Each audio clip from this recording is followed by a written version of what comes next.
kita hari ini adalah memberi sedekah. Sedekah adalah pemberian secara sukarela dan ikhlas tanpa dibatasi waktu dan jumlah. Pertanyaannya, kemana kita akan memberi sedekah? Kita dapat memberi sedekah baik secara langsung maupun tidak langsung. Di antaranya adalah panti asuhan, panti werdah, tempat ibadah, yayasan-yayasan sosial, fakir miskin, orang sakit, dan janda-janda miskin.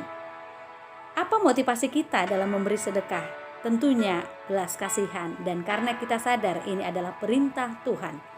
Memberi makan kepada yang lapar, memberi minum kepada yang haus, memberi pakaian kepada yang telanjang, memberi tumpangan kepada orang yang membutuhkan tumpangan. Bagaimana sikap hati kita dalam memberi sedekah? Perhatikan yang berikut. Yang pertama, jangan mengharapkan jempol atau pujian orang lain. Yang kedua, tidak membunyikan trompet sebagai pengumuman atau pernyataan di depan publik atau menggembor-gemborkannya.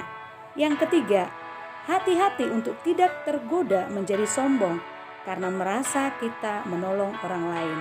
Yang keempat, tidak mengekspos ke media sosial. Mungkin kita berpikir akan memberikan inspirasi kepada orang lain, tapi percayalah, banyak cara kita menginspirasi orang lain tanpa menunjukkan besaran pemberian kita dan wajah-wajah mereka yang kita beri. Apa yang diberikan tangan kirimu tidak perlu diketahui tangan kananmu. Artinya tidak perlu pamer.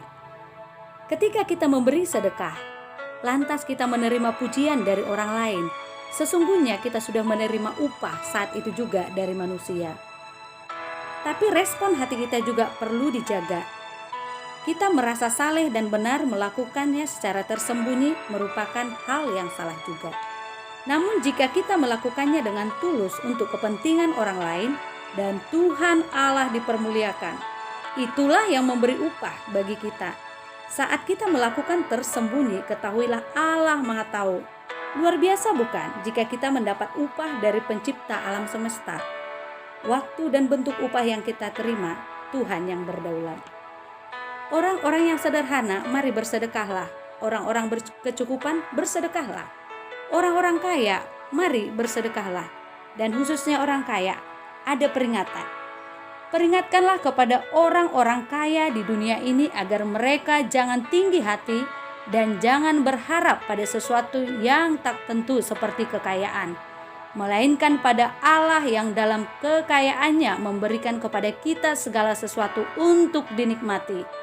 Peringatkanlah agar mereka itu berbuat baik, menjadi kaya dalam kebajikan, suka memberi dan membagi, dan dengan demikian mengumpulkan suatu harta sebagai dasar yang baik bagi dirinya di waktu yang akan datang untuk mencapai hidup yang sebenarnya. Dan ada janji-janji Tuhan dalam kehidupan kita, itu kebahagiaan. Berbahagialah orang yang murah hatinya karena mereka akan beroleh kemurahan. Dan lebih berbahagia memberi daripada menerima. Dan siapa banyak memberi berkat diberi kelimpahan. Selamat bersedekah Bapak, Ibu, dan saudara sekalian. Sampai bertemu kembali dalam kesempatan selanjutnya. Salam dari Rumah Perteduhan Indonesia. Tuhan memberkati.